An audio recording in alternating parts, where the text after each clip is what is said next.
So today I'm going to talk about the Battle of Przemyśl. It was an early battle in World War One. So this is 1915. Imperial Russia goes on the offensive into Austria-Hungary. The Austro-Hungarian army sends, I believe it was 300,000 troops to stop them, and they were routed thoroughly because they were still changing their tactics for the time. They were doing basically human wave formations or attacks, massive casualties, went on the retreat. The fort of Przemyśl was one of, I want to say, 11 forts. So it's Fort 111, Fort 112, Fort 115, so on and so forth, in the mountains on the border of Austria-Hungary towards Imperial Russia. And the Russians, their entire army's coming that way, so they're trying to buy time for the Austro-Hungarian army, what's left of it, to make a retreat, reform their lines, and go back on the offensive. The Russians send 300 men from Crimea, and they're like the best of the best in that area at the time, are sent to attack the fort.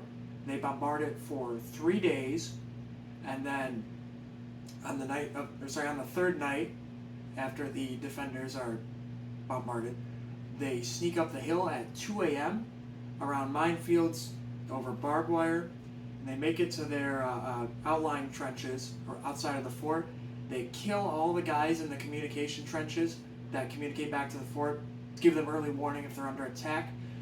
There are two different stories. They say they heard whispering in the night, so they started opening fire at the men of the fort, or that the last guy in the communication trenches let a round off as he was his throat was slit. That's two of the stories. We don't know which one's true. Either or could have happened. Both could have happened. We just don't know. So the men in the fort realize what's going on.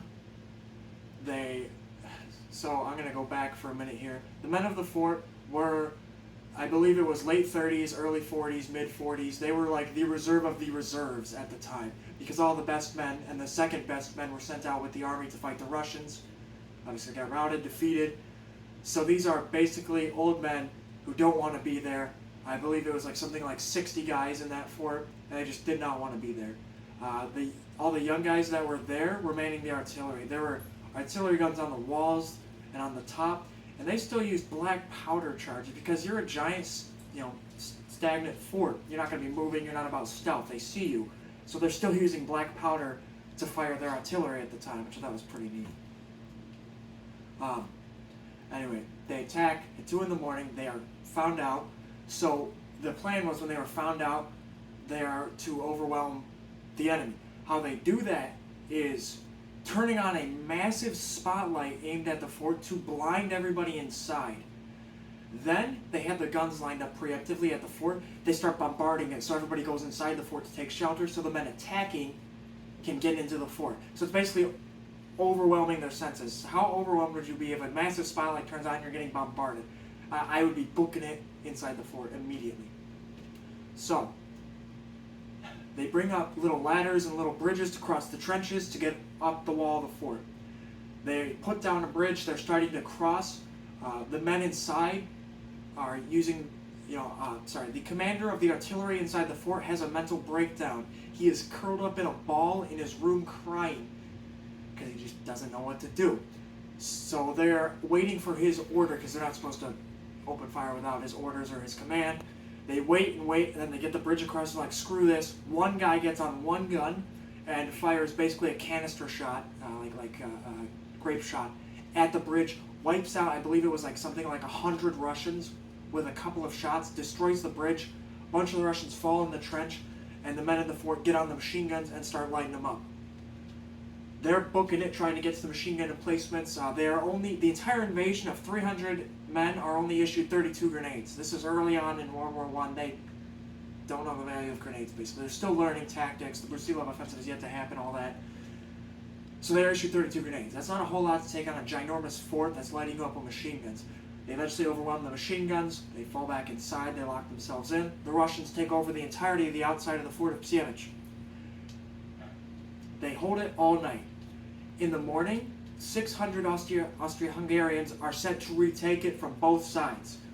Basically, it's a line of forts. This fort is in the middle. It was the most well-defended fort. The two forts sent 300 men each. It is the best they have at the time. So it's 600 men are sent to attack the fort in the morning. They get on top of the wall, and the Russians, with their artillery, see that their fort, the men are being killed, they're being taken, so they start bombarding it. The Austro-Hungarians realize, hey, there are still Russians inside the fort, so they start bombarding it. So both sides start bombarding the fort of Przemyśl.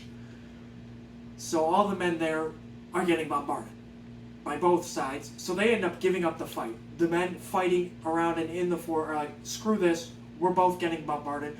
We're going to try and get inside and hold up. So they are all banging on the doors of the fort, trying to get in. After a couple of hours and lots of yelling and swearing, they are let in. All the Russians surrender their weapons and are taken prisoner. And that is the last attack on the fort. That is all.